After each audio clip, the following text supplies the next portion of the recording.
तो hello and welcome. आप देख रहे हैं इस वक्त अफ्ताब पॉडकास्ट। आज का पॉडकास्ट हमारा बेहद खास है क्योंकि आज की पॉडकास्ट की शख्सियत जो हमारे गेस्ट हैं वो बेहद खास हैं। दारुल शिफा हॉस्पिटल के फाउंडर डॉक्टर समीर अली जी आज हमारे पॉडकास्ट के खास मेहमान हैं। मैं सर से आज बहुत सारे हेल्थ इश्यूज़ के बारे में जानूंगा कि रमज़ान में किन किन तरह की जो मरीज़ हैं उनको सावधानियां बरतनी चाहिए। सर, सबसे पहले मैं आपका शुक्रिया अदा करना चाहूँगा कि आपने अपना बेशकीमती वक्त निकाला, क्योंकि आप एक डॉक्टर हैं। अमूमन टाइम में कि आपको समय नहीं मिलता है, क्या कुछ बोलना चाहिए? अस्सलाम वालेकुम। आफ्ताब साहब, पहले तो आपका बहुत बहुत शुक्रिया कि आपने अपना कीमती वक्त निकाल के ये मौका दिया मुझे कि मैं आपके साथ एक हेल्दी टॉक कर सकूं और जिससे काफ़ी लोग फ़ायदा उठा सकेंगे इंशाल्लाह। तो सर, कौन कौन सी बीमारी वाले लोग रोज़ा नहीं रख सकते? देखिए, इन जनरल जो बहुत सीवियर और एंड स्टेज बीमारियां हैं, जैसे कि हार्ट डिजीज़ है या एंड स्टेज शुगर है, बहुत ब्रिटल शुगर है, शुगर है, अनकंट्रोल बीपी है, या इवन नॉर्मल हालात में जैसे कि प्रेगनेंसी है, एडवांस प्रेगनेंसी है, तो उन चीज़ों में हमको रोज़ा अवॉइड करना और रुखसत है कि हम रोज़ा ना रखें। उस सिचुएशन में रोज़ा नहीं रख ब्लड प्रेशर, थायराइड, शुगर और हार्ट के जो पेशेंट होते हैं उनको रोज़े में क्या क्या सावधानी रखनी चाहिए? देखिए, चाहे बीपी पेशेंट्स हो, हार्ट पेशेंट्स हो, किडनी पेशेंट्स हो, सबसे पहली चीज़ें तो हमको तो दवा बंद करनी ही नहीं चाहिए। जो रूटीन दवाइयाँ रमज़ान के पहले चल रही थी वही रमज़ान में भी चलेगी। अगर आप चाहते हैं अपने डॉक्टर से डिस्कस करें कि 3 टाइम की अगर कुछ दवाइयाँ हैं उनको डॉक्टर एडजस्ट करके 2 टाइम भी कर सकते हैं।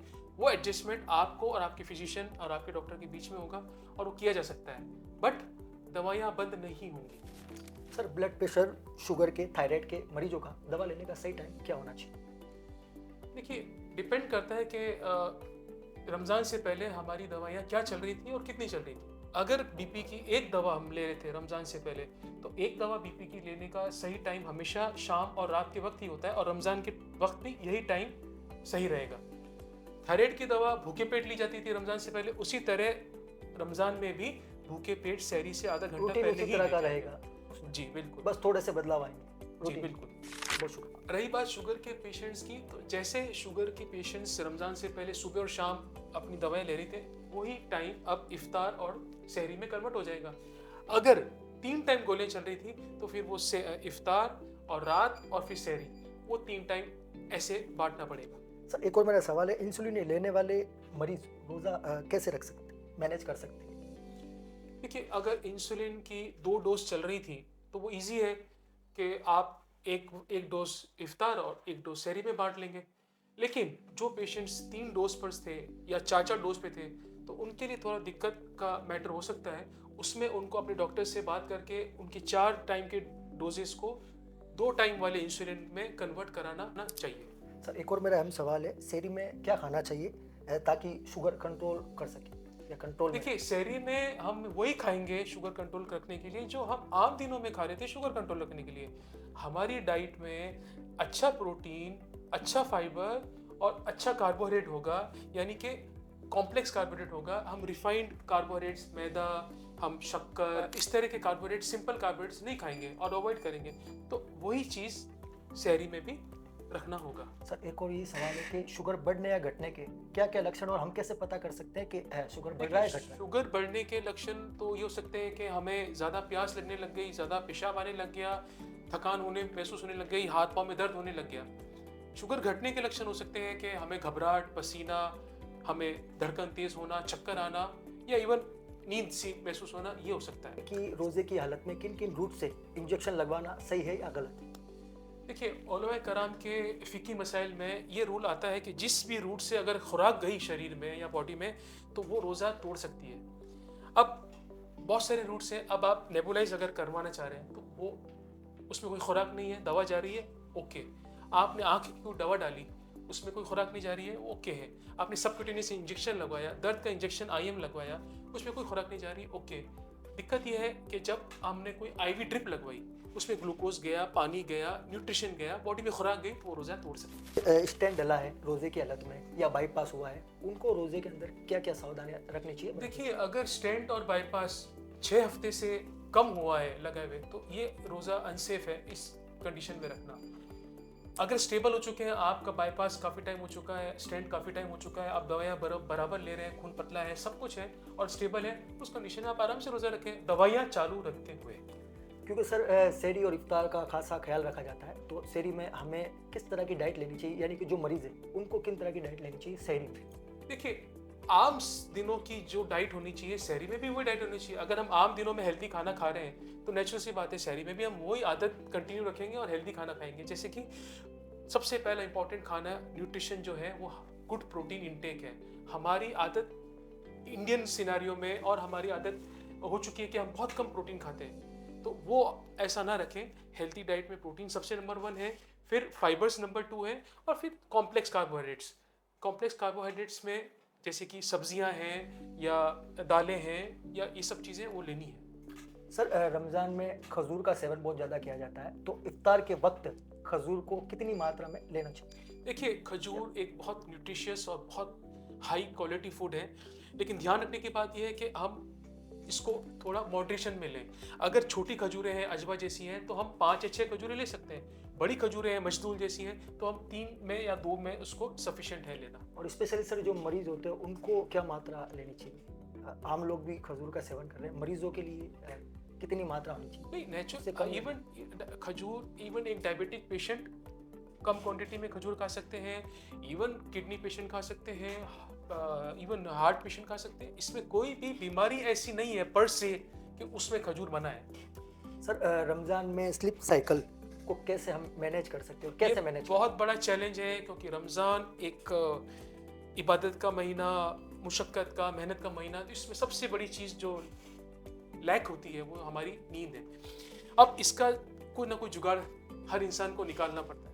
वो कोशिश करे कि अपनी इबादत को मेंटेन रखते हुए दिन का टाइम कुछ निकाले या सुबह का टाइम कुछ निकाले जहां वो अपनी नींद पूरी कर सके, ताकि पूरा रमज़ान उसको नींद की कमी की वजह से कोई बीमारी या कोई प्रॉब्लम्स ना उठानी पड़े। प्रॉब्लम परेशानी कुछ ना है। सर आमतौर पे रमज़ान से पहले एक्सरसाइज या वॉक का थोड़ा सा टाइम अलग होता है। रमज़ान में एक्सरसाइज या वॉक अब हम कब करें और कब कर सकते हैं? देखिए, हमेशा रमज़ान हो या गैर रमज़ान हो, एक्सरसाइज और वॉक का बेस्ट टाइमिंग हमारे खाने के बाद होता है। थोड़ा सा इवन रमज़ान में इफ्तारी के बाद अगर हम एक्सरसाइज और अपनी वॉक्स कंटिन्यू रखना चाहते हैं, हम रख सकते हैं, और ये रखना चाहिए। आपकी रमज़ान की वजह से आप अपनी एक्सरसाइजेज या वॉक को होल्ड ना करें। में जो टीवी के पेशेंट होते हैं तो उनको क्या क्या सावधानी रखनी चाहिए? क्या वो रोज़ा रख सकते हैं या नहीं रख सकते? देखिए, टीबी की बीमारी कोई ऐसी बीमारी नहीं है कि उसमें हम रोज़ा नहीं रख सकते। अगर टीबी की दवा ले रहे हैं, जो कि अक्सर भूखे पेट ली जाती है सुबह, और अगर पेशेंट्स को वही दवा हम रेगुलर टाइम्स में, रमज़ान में भी रूटीन टाइम्स में दे रहे हैं, साथ ही साथ अगर टीबी वाला पेशेंट, खास जो बात होती है, अपनी न्यूट्रिशन पर ध्यान दे रहे हैं, अपनी डाइट पर ध्यान दे रहे हैं, जो बगैर रमज़ान भी देनी है और इन रमज़ान भी देनी है, तो मुझे नहीं लगता कि टीबी वाले पेशेंट को कभी कोई प्रॉब्लम आई। मेरे किसी भी पेशेंट में आज तक ऐसा नहीं हुआ कि उनको रमज़ान में या रोज़ा तोड़ना पड़ा। सर रोज़े की हालत में कौन से लक्षण आने पर हमें तुरंत डॉक्टर के पास में जाके चेक करवाना चाहिए? देखिए, रोज़े की हालत एक स्ट्रेस की हालत होती है, बॉडी एक अंडर स्ट्रेस के गुजर रही होती है। तो जो भी बीमारी अगर है, मान लीजिए हम बीपी के मरीज़ हैं और अगर हमारा रोज़े की वजह से बीपी डाउन होने लगा, तो नेचुरल सी बात है आपको डॉक्टर को दिखाना पड़ेगा। अगर शुगर डाउन होने लगा, 70 से नीचे चला गया, हाइपोग्लाइसीमिया हो रहा है, तो आपको डॉक्टर से मिलना पड़ेगा। अगर आप हार्ट पेशेंट हैं, आपको चेस्ट पेन या हैवीनेस महसूस होने लग गई रोज़े की हालत में, तो आपको डॉक्टर से मिलना पड़ेगा। ऐसे जिस बीमारी के अगर जो बेसिक सिम्टम्स थे, उस रोज़े की स्ट्रेस की वजह से अगर वो उभर के आ रहे हैं, तो नेचुरल सी बात है आप अपने डॉक्टर से। सर रमज़ान में किस तरह के केस ज़्यादा आ रहे हैं रोज़ेदारों के?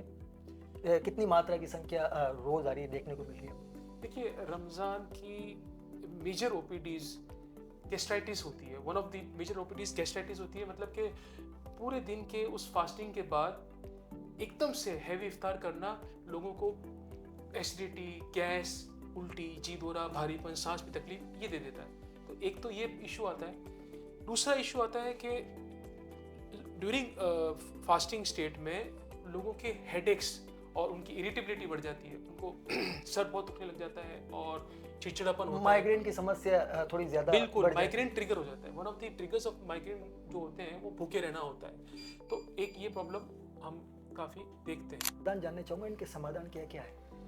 समाधान वही है, जिस चीज़ से प्रॉब्लम हो रही है वो अवॉइड करें। अगर हम एक्सेसिव हैवी इंटेक कर रहे हैं इफ्तार के वक्त, तो उसको हम थोड़ा कम इंटेक करें और उसको थोड़ा सा बांट के खाएं, एकदम से खाली पेट इतना सारा खाना ना लोड करें। दूसरा ये कि अगर माइग्रेन हमारे भूखे रहने से हो रहा है तो हमारी सहरी अच्छी और हैवी प्रोटीन की होनी चाहिए। मतलब ये कि हम लाइटली खाना खाएं, थोड़ा सा लाइटली खाना खाएं या थोड़ा सा नहीं, इफ्तार में? प्रोटीन बात यह है कि प्रोटीन खाने से हमारे सिस्टम में और पेट में वो खाना बहुत लंबे टाइम तक पड़ा रहता है और ख़त्म नहीं जाता है।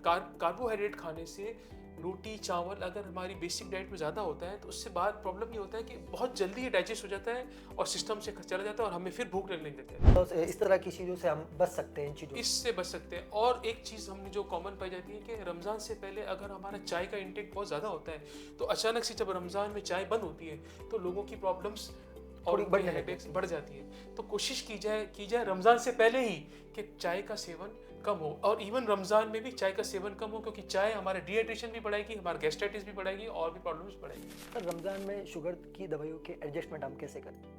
देखिए, रमज़ान में शुगर की दवाई का एडजस्टमेंट ये हो कि जो रमज़ान से पहले अगर गोलियाँ चल रही हैं, अगर वो लॉन्ग एक्टिंग गोलियाँ चल रही, जो शरीर में 12-12, 14-14 घंटे असर रहती हैं और काम करती हैं, उनको अवॉइड किया जाए रमज़ान के दौरान, क्योंकि उसमें हाइपोग्लाइसीमिया होने का रिस्क बढ़ जाता है, शुगर लो होने का रिस्क बढ़ जाता है और रोज़ा टूटने का भी रिस्क बढ़ जाता है। तो हमें चाहिए कि लॉन्ग एक्टिंग अगर गोलियाँ हैं, जैसे ग्लिमिप्राइड चल रही है पेशेंट की, मेटफॉर्मिन चल रही है, तो अपन कोशिश करें कि ऐसी गोलियाँ जो शॉर्ट एक्टिंग हो, जैसे कि डेपाग्लिफाजोसिन है या सीटाग्लिप्टिन है, जिनमें शुगर लो होने की रिस्क कम है, या वोक्लिबोस है और एपाग्लिनेट है जिसमें बहुत चंद घंटों के लिए काम करती है, असर करती है, उनमें शुगर लो होने का बिल्कुल रिस्क नहीं होता।